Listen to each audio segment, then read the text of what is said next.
Mardi le 23, bienvenue en prenant votre café. Biden out, vive Harris, on va parler de ça. Les Russes aux Olympiques, êtes-vous pour ou contre ça? Quand tu dépends d'une subvention, puis tu te plains après, hein? Ben, je vais parler de ça. Les maudites pubs de gros camions, ça m'énerve, ça m'énerve. Les journaux sont tellement hypocrites, je vais en parler encore. Avez-vous fait, vous, ou faites-vous le Summer Swing? Tiens, une nouvelle fête qui s'en vient. Ne me plaît pas, on va vous dire pourquoi. Le 23 juillet 1973, je vous parle de quelque chose qui s'est passé, qui faisait partie de ma vie, que je suis tombé là-dessus, de la vie de mon père. Donc, je vais vous parler de ça. Est-ce que c'est le temps d'acheter CrowdStrike à la bourse? On va regarder ça.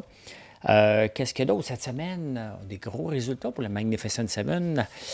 Et un petit insolite, bien léger. On va parler de tout ça. Soyez-vous confortablement. Avez-vous un café? Ben, si vous ne prenez pas de café, pas grave, prenez un verre d'eau. On passe ça.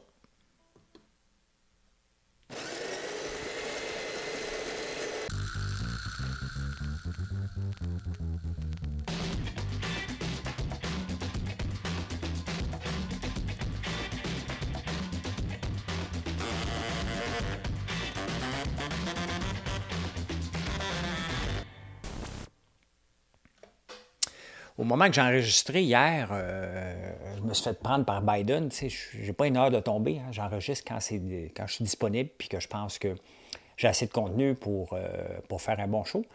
Et c'est pour ça que j'aime pas toujours parler de l'actualité, coller sur l'actualité, parce que c'est un show d'opinion, ce que je donne mon opinion sur plusieurs sujets. Et là, je me suis fait prendre par Biden. Je pensais qu'il était pour démissionner après la venue de Benjamin Netanyahou de l'Israël, mais non. Hein. Et quand tu regardes ça, après le débat, c'est là qu'il aurait dû démissionner pour dire OK, je suis une distraction. Et c'est là que ça me dépasse, les gens qui ne savent pas se retirer. Je suis une distraction. Je n'ai pas perdu mes pouvoirs, mais je suis plus slow. Ça peut arriver, c'est normal. Notre cerveau est de plus en plus slow, plus qu'on vieillit. Ça ne nous enlève pas notre capacité. Mais de réagir, c'est plus long. Hein? Donc, c'est juste normal. C'est pas de l'âgisme, c'est juste normal. Qui a pensé sincèrement qu'il était capable de toffer cette pace-là, alors qu'il se voit ralentir, à moins qu'il ne se soit pas vu ralentir pour 4 ans, ça n'avait pas de sens. Donc, ça fait juste une bonne logique qu'il se retire. Il aurait dû le faire avant, mais là, c'est fait. Est-ce qu'il est trop tard? Je pense que oui. Je pense que oui. Est-ce que Kamala Harris est la bonne personne? Elle peut être la bonne personne, mais il va falloir qu'elle lâche le fait qu'elle est une femme. Il faut lâcher ça, parce qu'il y a une vieille vidéo qui ressort. Elle dit « Mon nom est Kamala Harris, je suis she and her, et je porte du bleu. » Là, sincèrement, là, on ne vote pas pour eux autres. Là. Mais on a une Valérie Plante qui est comme ça ici. Vous voyez le désastre que ça donne. L'important, c'est pas d'être un homme ou une femme, ou peu importe si tu ne tombes pas dans ces catégories-là, c'est ta compétence. Et on a besoin de quelqu'un de compétent aux États-Unis parce que c'est notre voisin le plus... notre voisin le plus proche. Il n'y a pas de voisin le plus proche. Tes voisins. Donc, mais est-ce qu'elle a des chances de gagner? Il va falloir qu'elle nous amène où qu'elle veut nous amener et autre que le i et le chi et le e parce que ça va tomber ses nerfs rapidement à la majorité parce que les Américains ne sont peut-être pas prêts d'élire une femme. Est-ce qu'il va y avoir d'autres personnes qui vont se présenter? Il est un peu tard pour tout le monde. Est-ce que Michelle Obama pourrait se présenter? Bien, je pense qu'ils font leur best life, là, Barack et Michel. Ils donnent des conférences à 250, 500 000 la craque. Pourquoi qu'ils retomberaient là-dedans? Je ne sais pas. Hein? On va suivre ça de près. Ben oui, on va suivre ça de près. On parle beaucoup de politique américaine, presque plus que de la politique ici. Pourquoi? Parce que c'est un spectacle aux États-Unis. Ici, c'est plate à mourir. Donc, voilà. Qu'est-ce que vous pensez des Russes aux Jeux olympiques? Êtes-vous pour ou contre? Hein? Parce qu'il va y avoir des Russes et des Biélorusses aux Jeux olympiques. Et, tu sais, les décisions de Poutine n'ont pas d'impact. Tu sais, je pense aux athlètes qui se préparent non-stop. C'est comme nous autres ici, on avait boycotté des Jeux de 1980, je pense à Moscou. Pensez aux athlètes. Tu sais, les athlètes, là, qui sont pro ou contre, je pense que quand tu habites en Russie, tu es pro-Poutine ou tu fermes ta gueule, tu sais. Donc, d'empêcher les athlètes de venir, je trouve que c'est un prix élevé à payer parce qu'ils n'ont rien fait pour ça, là. Ils n'ont rien fait pour mériter de se faire bannir. Ce sont juste des citoyens comme vous et moi, à moins qu'ils soient impliqués directement, là. Mais en tout cas, il va y avoir quelques athlètes. Les athlètes canadiens sont déchirés, mais il faut séparer l'humain de la personne. Je ne pense pas que la plupart des Russes sont pour la guerre. Ils sont juste obligés de se faire matrape, tout simplement. Donc, ça va commencer dans 2, 3 jours, 4 jours. 2 jours, c'est tout le temps drôle. Il y a tout le temps des compétitions avant les Jeux olympiques. Puis après ça, bien, il y a les Jeux, la cérémonie d'ouverture et ça part. Moi, c'est sûr que je vais regarder beaucoup l'athlétisme, beaucoup la natation. Et découvrir le breakdance. Je ne peux pas croire que c'est là. J'ai déjà fait du breakdance de secondaire 2. Si vous me voyez danser aujourd'hui, vous allez vous demander, mais qu'est-ce que tu faisais à faire du breakdance? Bien, c'est ça. Hein? Des fois, je suis un TDAH et des TDAH, on a des passions qui sont courtes. Donc, pendant 2, 3 semaines, c'était le breakdance qui était mon affaire. Après ça, bien, je me suis rendu compte que il y a une raison pourquoi ça s'appelle break. Hein? Je suis en train de tout me démolir à un jeune âge. Hey, j'ai vu dans les rues de Montréal dimanche un Rivian, vraiment beau. Vraiment, le gars, il conduisait en fou un peu là, dans les rues, il avait l'air bien pressé. Là. Marlène, elle l'a vu l'autre jour aussi, elle se demandait c'était quoi. Super beau camion. Maintenant, c'est plus rassurant d'acheter un Rivian parce que Volkswagen est derrière. Il y a mis une couple de milliards là-dedans, je pense 1,5 milliard. Parce qu'avant, je pensais qu'il était pour fermer. Ça reste un camion qui coûte très, très cher. Je ne sais pas c'est quoi la technologie qu'il y a dedans, autre que c'est ta batterie. Mais je ne suis pas en train de remplacer mon camion, mais quand même, je trouve que c'est une très, très belle alternative. Il y a le Cybertruck aussi de Tesla qui s'en vient ici au Canada. Et le Cybertruck ne fait pas l'unanimité. Hein? Les gens se font faire des haters pas mal plus que des amis. C'est sûr que le camion, il est un petit peu. Mais si la technologie est bonne dedans, bien, c'est intéressant. Il y a une journaliste qui le dit, c'est le culture with a big T. C'est un white male, un homme grand qui veut avoir de l'air cool. Je suis en train de vendre ma Lambo. Là. Je ne veux pas m'acheter un Cybertruck. Là. Ils vont me faire arrêter encore plus. Là. Mais c'est sûr que ça dérange. Mais c'est ça. La catégorie des gens, c'est des gens blancs, grands et qui veulent attirer l'attention pour avoir de l'air cool. Je vais passer mon tour.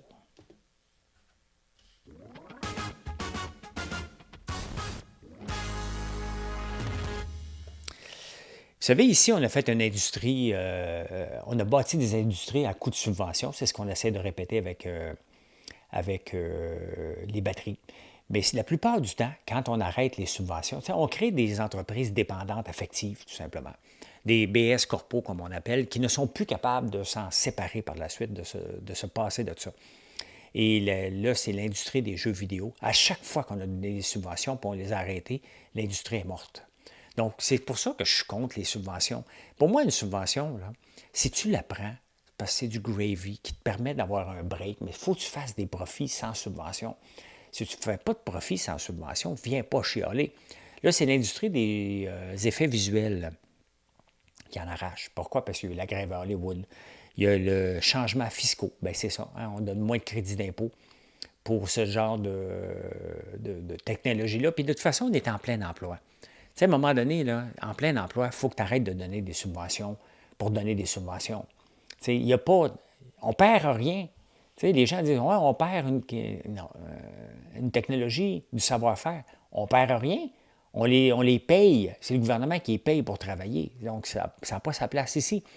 Et avec l'avenue de l'intelligence artificielle, de plus en plus, les effets spéciaux vont se passer derrière un écran à demander, fais-moi un chat qui conduit une Lamborghini, là. Ça va ressembler pas mal à ça.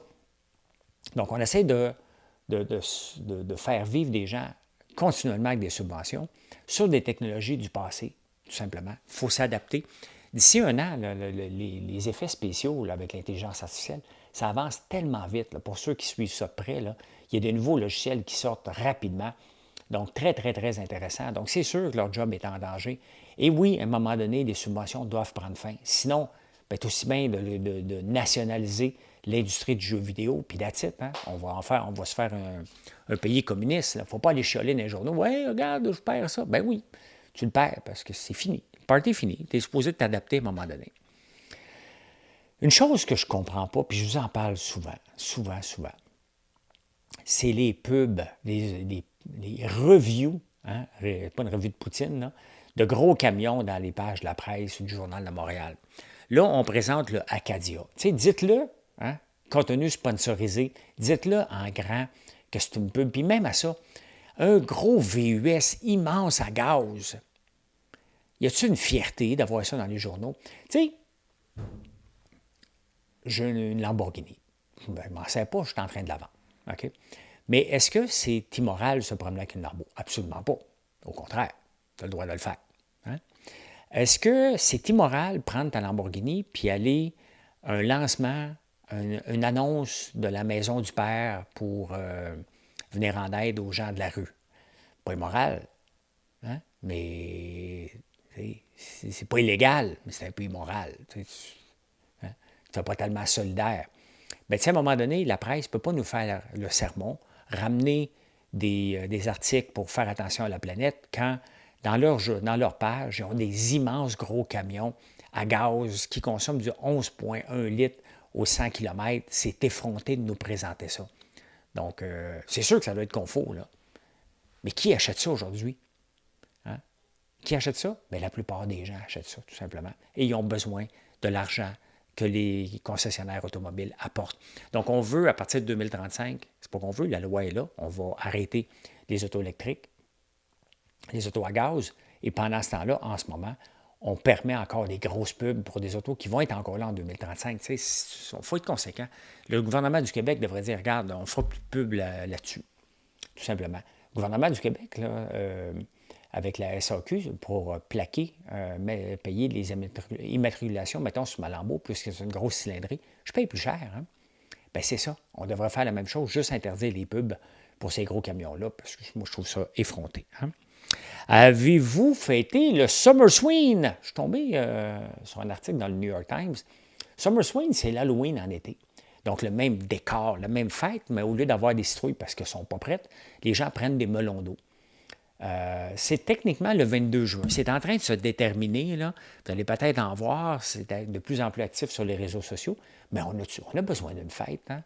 Moi, j'ai toujours besoin, comme commerçant qui vend des produits, puis qu'on a plus de ventes pendant les fêtes, différentes fêtes qu'il y a au cours de l'année. Je ne dirais pas non à une nouvelle. D'ailleurs, je vais faire pousser des melons. C'est ce que je retiens de la Tunisie. Hein? Quand je suis venu de Tunisie, là-bas, il y a beaucoup, beaucoup de melons. Donc, l'année prochaine, on va faire pousser des melons pour ma consommation personnelle pour débuter. Puis après ça, on va en faire un business.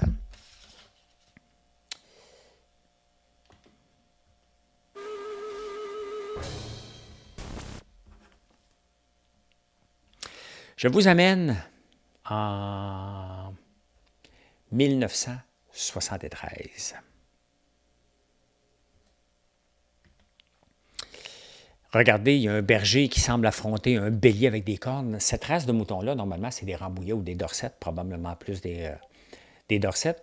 Mais l'avenir est aux moutons. Hein? Knowlton, êtes-vous fatigué de respirer du monoxyde de carbone?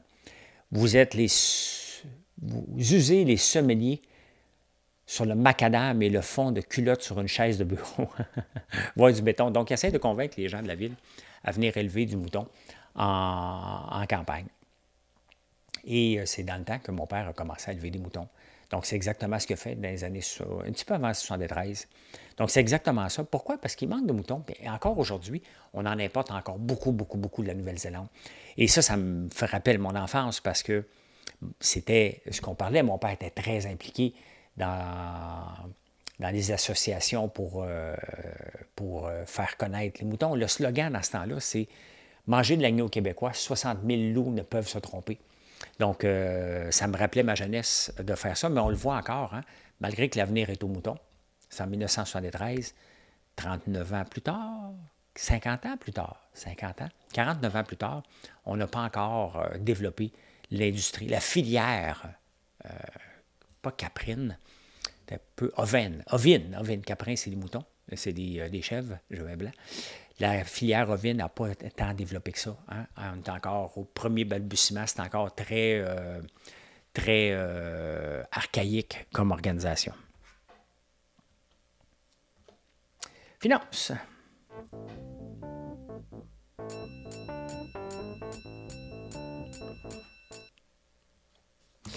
En finance, les amis, en finance, est-ce qu'il va y avoir une nouvelle coupe une nouvelle baisse des taux d'intérêt? Bien, semblerait que oui. Pourquoi? Parce qu'on a juste à regarder le dollar canadien. Les Américains ne baissent pas encore leur taux. Nous, on va le baisser. Donc, le dollar est rendu à 72, 61. Donc, il descend parce qu'il il va y avoir moins de demandes pour le dollar canadien pour venir placer des dollars ici, puisque le taux d'intérêt est à la baisse. Puis, on a notre taux de productivité qui est bas aussi. Donc, regardez, depuis un mois, bien, le dollar revient au 2 juillet. Quand on a fait la première baisse, bien, regardez, ça a remonté. Parce qu'on pensait qu'il était pour avoir une baisse aux États-Unis. Oups, il n'y en a pas. Donc, ça va coûter de plus en plus cher aller aux States d'Amérique. Donc, oui, il va en avoir un autre, c'est assez évident. C'est assez évident. Je veux vous montrer CrowdStrike, qu'on ne connaissait pas. Moi, je ne connaissais pas du tout cette compagnie-là. Et vous m'avez écrit plusieurs fois, est-ce que c'est un bon moment de l'acheter? Moi, je ne donne pas de recommandation d'achat. Ça n'existe pas dans... Mais il a pris une débarque. Là, il prend une débarque de 12 il a pris une autre débarque. C'est toute une débarque sur 5 jours. Là. Ça valait presque 400$. Ça en vaut... C'est ça? Ouais, presque 400$. Ça en vaut 268. C'est toute une débarque qu'il y a eu. Hein? Est-ce que c'est le moment d'acheter? Je ne connais pas la compagnie. Mais il vient d'avoir un gros crash à cause d'eux. Hein? Est-ce qu'il va y avoir des poursuites? Est-ce qu'ils sont protégés? Je ne toucherai pas à ça qu'une pôle. C'est sûr que ça peut paraître attrayant comme ça. Mais là, ils viennent de montrer une vulnérabilité. Donc, qui va prendre ce logiciel-là dans le futur? Il va avoir un impact sur les ventes, définitivement. Donc, est-ce que c'est le moment d'acheter? Il faut faire attention parce que les gens pensent que c'est un deal en ce moment, étant donné que ça valait 400, ça en vaut 268. En ce moment, ça vaut 268 parce que ça vaut 268$. Donc, voilà. Soyez prudents. Si vous pensez que c'est un deal, achetez-le. Si vous pensez comme moi que ça se peut qu'il y ait des inconnus, il y a des inconnus. Donc, c'est comme ça aussi qu'on fait beaucoup d'argent en bourse, hein, en disant hey, non, regarde, ça va remonter dès que ça va se stabiliser. Il y en a qui vont avoir raison. C'est sûr, si tu achètes à 2,70, ça monte à 400, puis tu le vends. Il faut que tu le vendes en passant. Hein? C'est toujours la même chose. Là. Donc, voilà. Et Jaguar, en parlant d'auto, il y a beaucoup de mouvements dans les autos, mais Jaguar ne vend pas assez de toutes ses autos. Puis ils ont décidé d'arrêter toute la production de toutes ses autos, à part du VUS F-Pace. Ils arrêtent tout au complet. Ils vont en faire 2 autres modèles électriques.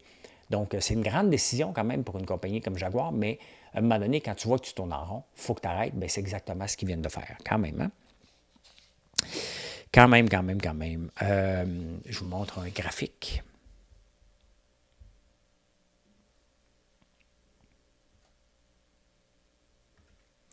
Un graphique intéressant sur la classe moyenne. Les Burberry de ce monde qui remontent aujourd'hui, mais Louis Vuitton, Hermès, ont mangé une petite volée dernièrement. Pourquoi? Parce que la classe moyenne qui achetait à peu près 30% des choses de luxe en arrache. Regardez, en 2022, le budget de classe moyenne là, pour acheter des affaires comme Burberry, des Prada, un peu tout ça, est à peu près de 2180$ en moyenne. La classe moyenne se paye du luxe, eux autres aussi, mais ça représente 30% des ventes, des achats sur les choses de luxe. Ils l'ont baissé, ça a tombé à moins 10%. Donc, c'est énorme. La classe moyenne n'achète plus des choses de luxe, tout simplement. La classe très riche continue à dépenser. Donc, ça monte même, mais c'est la classe moyenne, la fameuse classe moyenne qu'on veut tant protéger à chaque élection. Bien là, elle en arrache. Pourquoi? Parce qu'elle paye ses intérêts d'hypothèque en premier lieu. Et j'avais un autre chiffre. Ah ben oui, mais ils sont gourmands, hein, les Burberry et ces Prada-là. Ils ont vu pendant la pandémie qu'il y avait une hausse fulgurante des achats, surtout par la Chine. Donc, ils sont mis à monter les prix. Un sac Prada a pris 86% d'augmentation. Bien, c'est ça, ils ont aussi tué leur propre poule aux œufs d'or parce que probablement qu'ils ne savaient pas que c'était pour être... je pensais que j'étais là. Qu'ils ne savaient pas que c'était pour être... que c'était eux qui les faisaient vivre. Ils pensaient que c'était tout le temps juste les ultra-riches. Mais non, c'est aussi la classe moyenne. Cette semaine, on va avoir mais le Magnificent Seven, là, d'ici les 2 semaines, va tout rapporter ces chiffres. On prévoit que les revenus vont passer de 322 milliards à 365 milliards. Donc, l'intelligence artificielle, elle est là. Elle rapporte des profits parce que les profits vont monter de 64 à 80 milliards. C'est ce qu'on s'attend. Le seul qui est à l'écart de tout ça, puis on va l'avoir juste à la fin août, c'est NVIDIA parce que ses états financiers finissent le 31 juillet. Dans son cas, lui, donc on va avoir toujours un mois après. Donc, NVIDIA est toujours plus en retard que les autres. Donc, ça va donner quand même un bon indice comment ça se déroule au point de vue d'intelligence artificielle parce qu'ils ont besoin des puces d'NVIDIA pour le faire. Donc, ça risque d'être très, très intéressant, surtout que l'intelligence artificielle et tous les titres du Magnificent Seven ont pris une débarque depuis 2 semaines. Donc, c'est à suivre. Ça commence demain, je pense, avec Meta. En tout cas, cette semaine, il y a Meta, Apple et Amazon qui vont rapporter des chiffres. Donc, on va suivre ça. On va suivre ça.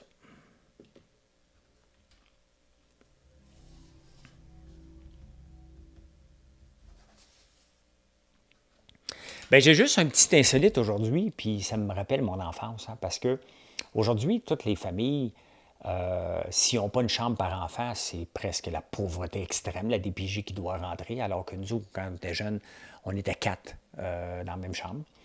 On n'a jamais fait de voyage. Maintenant, si tu ne fais pas de voyage, t'es qui? Hein? C'est comme essentiel. Quand on était jeunes, nous autres, il n'y a personne qui parlait qui s'en allait March Break. Bien, il y a encore aujourd'hui un enfant sur 10 qui n'ont jamais été à la mer. Et il y a plusieurs raisons. Les gens n'ont peut-être pas les moyens. Et 60% des parents trouvent que c'est trop stressant à la plage. C'est sûr. Tu dois préparer un paquet d'affaires. Les enfants, le lunch. Et là, rendu là-bas, ils vont te demander de l'argent non-stop. Puis, toute fois que tu trouves un stationnement, tu vas pas te trouver. Mais quand même, hein, il n'y a rien de mal à pas aller à la plage. Là. J'ai survécu. J'étais allé à la plage la première fois, je devais avoir 27 ans. Donc, j'ai survécu 27 ans sans traumatisme du passé. Et je peux dire ceci. Merci d'être là. Je vous souhaite un excellent mardi. Venez nous voir, françoislambert.one, O-N-E. Allez.